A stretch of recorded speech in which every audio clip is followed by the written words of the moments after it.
Avant de répondre à cette question, il convient de rappeler que le savoir-faire d'un franchiseur doit permettre la réitération de sa réussite et pour réitérer cette réussite, les franchisés doivent appliquer le savoir-faire communiqué par le franchiseur qu'il a préalablement testé. Alors la problématique posée par le savoir-faire est liée au fait que le savoir-faire n'est pas intangible. Il est parfois nécessaire de l'adapter, de le faire évoluer afin d'être plus compétitif ou tout simplement afin de maintenir les parts de marché de l'enseigne qui, sans ces évolutions, en perdraient, ce qui pourrait d'ailleurs être reproché par certains franchisés. Alors prenons un exemple, l'évolution de la gamme de produits ou de services d'une enseigne. Un franchiseur est parfois obligé de faire évoluer cette gamme de produits ou services pour s'adapter à son marché, à une situation de crise, à la concurrence, à l'apparition aussi de nouvelles technologies. Cette évolution du savoir-faire va devoir être appliquée par les franchisés du réseau dès lors qu'elle ne remet pas en cause l'équilibre économique du contrat de franchise, en ce sens qu'elle s'inscrit dans la finalité de ce contrat en permettant aux franchisés de réitérer la réussite du franchiseur.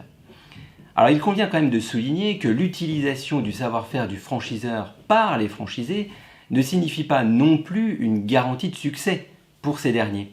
Le franchiseur a en effet une obligation de faire évoluer son savoir-faire, mais c'est une obligation qui n'est que de moyens. Et donc les juges vont tenir compte de certains éléments afin de savoir si le franchiseur a respecté ou non cette obligation.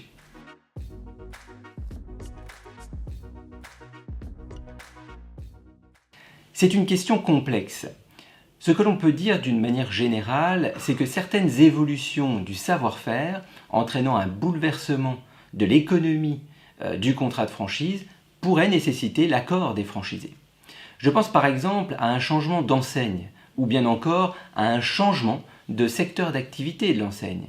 Par exemple, une enseigne qui passerait du prêt-à-porter masculin au prêt-à-porter féminin. Cela constitue probablement un bouleversement économique pour les franchisés. Concernant le changement d'enseigne à la suite d'un rachat d'une enseigne par un concurrent, le franchiseur peut faire évoluer son enseigne en lui substituant la nouvelle. Et ce, même si les franchisés y sont opposés. C'est tout simplement la liberté du commerce et de l'industrie. Mais le franchiseur va devoir être attentif à 3 points. D'une part, le franchiseur ne doit pas porter atteinte à l'exécution des contrats constitutifs du réseau initial. D'autre part, il ne doit pas porter préjudice aux franchisés ne souhaitant pas adopter la nouvelle enseigne. Et enfin, il devra se montrer vigilant quant à la rédaction des clauses des contrats de franchise.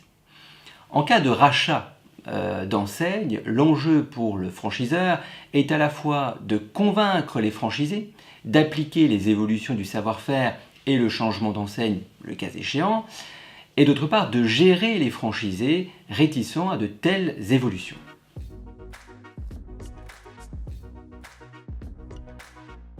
Comme nous venons de le voir, les évolutions liées aux produits et services de l'enseigne devraient s'imposer aux franchisés, dès lors que l'équilibre économique du contrat de franchise est sauvegardé. Je pense aussi que l'évolution des modes de commercialisation des produits et des services, avec la mise en place par exemple d'une application mobile, devrait intégrer le savoir-faire du franchiseur et s'imposer aux franchisés.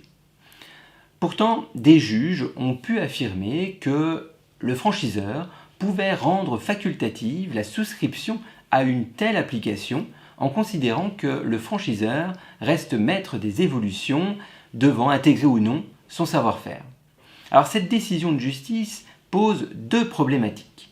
La première liée à l'homogénéité du réseau de franchise, dont le franchiseur est le garant, certains franchisés ayant souscrit à cette application et d'autres pas. La seconde liée au financement des innovations technologiques, notamment celles liées à l'intelligence artificielle. À mon avis, c'est une problématique qui sera croissante dans les années à venir, compte tenu de l'intérêt que représentent ces innovations technologiques pour les réseaux de franchise. Les contrats de franchise vont devoir prendre en compte ces évolutions qui participent à la performance des points de vente. Car il ne faut pas l'oublier, le contrat de franchise est le reflet de la stratégie de la tête de réseau et lui aussi doit évoluer au fur et à mesure de l'évolution de la stratégie de l'enseigne.